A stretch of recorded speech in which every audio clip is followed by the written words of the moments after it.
खरंच आम्ही आता मावशी सोबत आणि त्यांच्या काही पदाधिकाऱ्यांसोबत चर्चा करत होतो आणि त्यांनी आम्हा सर्वांना असं सांगितलं की आमचे 10-12 मुलं आता शिक्षण घेत आहेत. शिक्षणाच्या प्रवाहामध्ये येण्यासाठी आपल्या सर्वच्या माध्यमातून सहकार्य झालं, मदत झाली तर हे सगळं शक्य असतं.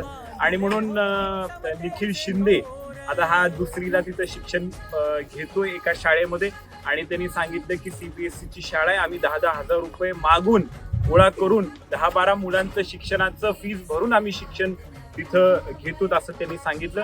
आणि म्हणून भारतीय जनता पार्टीच्या वतीनं तर आपण हे करतच आहोत, परंतु आम्ही शिक्षण संस्थेच्या माध्यमातून आम्ही निखिल शिंदेचं इथून पुढचं सर्व शिक्षण, राहण्याची व्यवस्था आहे, खाण्याची आहे, पुस्तकाची आणि त्याचं पुढचं ग्रॅज्युएशनचं शिक्षण सुद्धा आम्ही पूर्णपणे त्याचं पालकत्व स्वीकारतो.